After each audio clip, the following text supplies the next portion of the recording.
64년 만에 최저기온으로 첫 얼음이 여는 등 전국 곳곳이 영하의 기온으로 뚝 떨어졌습니다. 추위는 내일 아침까지 이어지다 잠시 주춤한 뒤 수요일부터 다시 추워질 걸로 예보됐습니다. 대장동 개발 의혹의 핵심 인물인 남욱 변호사가 귀국편 항공기에 탑승해 내일 오전 인천공항에 도착합니다. 귀국 직후 검찰에 출석할 예정입니다. 경찰은 성남도시개발공사 초대 사장을 소환해 조사했습니다. 내일부터 수도권 식당과 카페 등에서 모임 가능 인원이 8명까지 느는 등 새 거리두기 조정안이 시행됩니다. 서울 강남의 한 유명 피부과 의원이 돌연 폐업하면서 이른바 먹튀 논란이 일고 있습니다. 피해 호소가 잇따르자 관할구청은 해당 병원을 경찰에 고발할 방침입니다.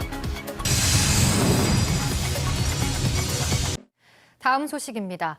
어제 코로나19 확진자는 1,400명대를 기록했습니다. 지난 주말과 비교하면 200명 가까이 줄면서 확산세는 꺾이는 모습인데 내일부터 16살과 17살 청소년, 임신부에 대한 백신 접종이 시작됩니다. 한상호 기자가 보도합니다.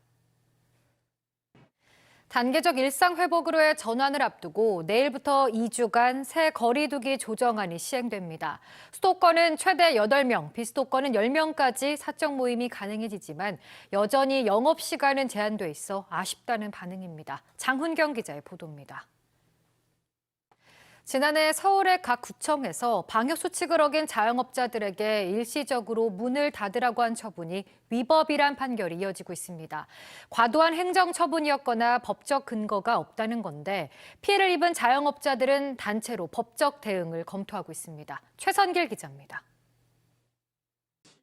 기시다 일본 총리가 취임 후 처음으로 태평양 전쟁 A급 전범이 안치돼 있는 야스쿠니 신사에 공물을 보냈습니다. 총선이 2주 앞으로 다가오자 보수 표심을 의식한 걸로 보이는데 우리 외교부는 깊은 실망과 유감을 표했습니다. 도쿄에서 유성재 특파원입니다. 한 백화점에선 구매력이 높은 20, 30대 고객들만 입장할 수 있는 전용 라운지가 생겼습니다. 이런 현상의 이면엔 부의 대물림으로 심해지는 젊은 세대의 자산 양극화가 놓여 있었습니다. 전현남 기자가 취재했습니다.